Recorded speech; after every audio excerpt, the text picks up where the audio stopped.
After seeing the news that Microsoft plans to acquire ZeniMax Media and Bethesda Softworks for $7.5 billion, the first question uttered by most, well, after what the f***, was, wait, is The Elder Scrolls 6 an Xbox exclusive now? Officially, that's a firm no comment from Bethesda right now, while head of Xbox Phil Spencer told Bloomberg that Bethesda games would appear on non-Xbox consoles on a case-by-case basis.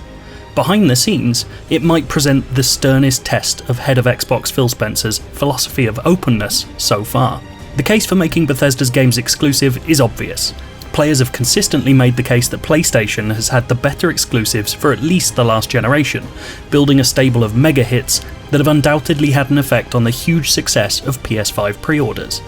Until today, Microsoft had little more than a delayed Halo, some untested new franchises, and hazily release-dated Forza and Fable games.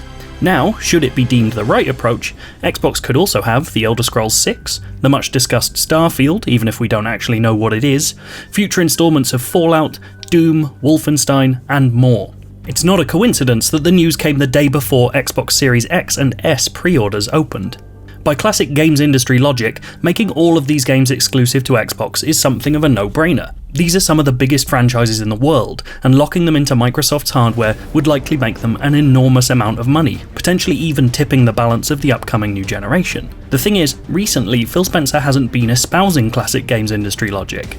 I find it completely counter to what gaming is about to say that part of that is to lock people away from being able to experience exclusive games, he told Games Industry earlier this year, or to force someone to buy my specific device on the day that I want them to go buy it in order to partake in what gaming is about. Gaming is bigger than any one device. At the time, Spencer was explaining his philosophy for why new Xbox Game Studios games would appear on Xbox One, the Xbox Series X, in many cases the PC, and, as we know now, the Xbox Series S. But those words might echo a little louder now. Is there a chance Xbox will allow the Bethesda games it will soon own to be released on competing consoles? I'd say the signs are there. Quite apart from the fact that Xbox has already said it will honour the timed PS5 exclusivity for Deathloop and Ghostwire Tokyo, and that past Xbox exclusives have already begun popping up on Switch, Bethesda itself has potentially been hinting at the idea today. In a blog post, Bethesda Game Studios executive producer Todd Howard never quite said that the company's games would remain multi-platform, but got pretty close. Like our original partnership with Xbox for Morrowind, this one is about more than one system or one screen. We share a deep belief in the fundamental power of games, in their ability to connect, empower, and bring joy, and a belief we should bring that to everyone, regardless of who you are, where you live, or what you play on, regardless of the screen size, the controller, or your ability to even use one. This could, of course, be referring to Xbox's existing openness, its multi-generational release structure for games, and new cloud streaming services. Like the existing Xbox Game Studios, Microsoft might be imparting a philosophy of making games that will work on as many devices as possible, as long as they're controlled by Microsoft in some way. Except there's also the chance that, unlike Microsoft's other recent acquisitions, Bethesda will be sitting outside of the Xbox Game Studios umbrella. While a Microsoft press release made clear that Bethesda's 8 studios were being added to its stable of 15 existing developers, it avoided using the Xbox Game Studios term. On top of that,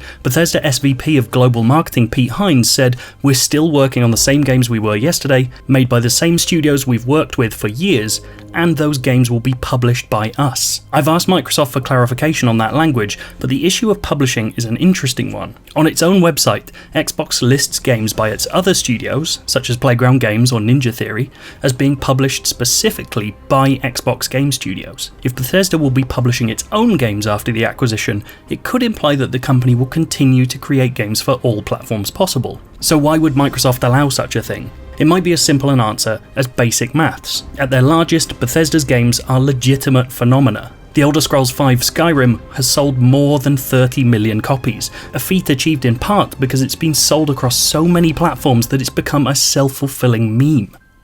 If Xbox takes a cut on every copy of the game sold, as it does with Minecraft copies sold on PS4, it might simply make more financial sense to release it across all possible platforms, no matter how many more consoles are shifted by putting The Elder Scrolls 6 behind an Xbox-shaped wall.